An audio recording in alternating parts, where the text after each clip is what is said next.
Au vu de la situation désespérée face à laquelle nous sommes confrontés, et en raison de la privation de nos libertés, nous avons décidé d'entamer une grève de la faim en ce jour du 15 septembre 2021, date à laquelle nous sommes dans l'obligation d'avoir reçu au moins une dose de vaccin sous peine de voir suspendues nos fonctions.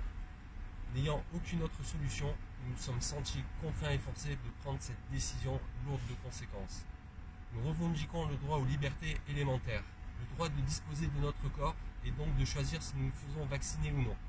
Le droit de continuer notre activité professionnelle, soigner et secourir avec le sérieux et l'implication que nous avons toujours eu. Le droit de protéger les personnes que nous secourons grâce aux moyens dont nous disposons depuis le début de cette crise, comme nous l'avons toujours fait. Le droit du consentement libre et éclairé. Il apparaît de plus en plus que la vaccination n'empêche pas la contamination, donc quelle est la légitimité de cette obligation vaccinale? Nos questions au gouvernement. Pourquoi cette violence à l'égard des soignants? Êtes-vous conscient des ravages que vous êtes en train de nous faire subir face à votre pression psychologique? Pourquoi cette tactique de l'infantilisation de nos citoyens? Votre passe ressemble à un jeu de punition-récompense selon que nous soyons gentils, vaccinés, ou méchants, non vaccinés. Pourquoi exiger un chantage à la précarité? Si vous ne vaccinez pas, vous n'aurez plus de salaire ni chômage.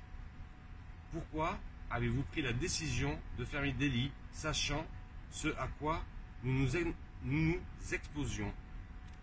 Pourquoi avoir tout misé sur la vaccination qui sensiblement ne fonctionne pas comme prévu en lieu et place de traitement, sachant que la moyenne d'âge des décès par Covid est de 82 ans et que la vaccination n'empêche pas la contamination? Comment justifiez-vous la vaccination des adolescents? Surtout que vous n'êtes pas sans ignorer que la balance bénéfice-risque pour eux n'est clairement pas en faveur du vaccin et qu'il y a de sérieux effets secondaires pour eux. Myocardite. Nos questions aux citoyens. Trouvez-vous normal la présentation d'un QR code pour accéder à l'hôpital? Trouvez-vous normal la présentation d'un QR code pour accéder aux produits de première nécessité? Trouvez-vous normal de faire vacciner les adolescents des 12 ans sachant qu'ils ne sont pas à risque? Trouvez-vous normal cet écartement systématique de tout traitement proposé au prétexte de la prudence? Par contre, aucune hésitation à vacciner toute une population sans aucun recul. Trouvez-vous normal la mise à l'écart des scientifiques proposant des alternatives et ne prenant pas la vaccination systématique, mais plutôt une vaccination individualisée? Cela ne devrait pas être la base de la médecine? Nous vous demandons simplement de réfléchir.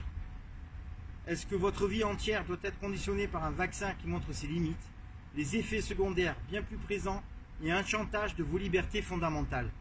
La vraie solidarité ne serait-elle pas de laisser le choix aux personnes de se faire vacciner? Lorsqu'on rêve tout seul, ce n'est qu'un rêve, alors que lorsqu'on rêve à plusieurs, c'est déjà une réalité. Bien, Samir.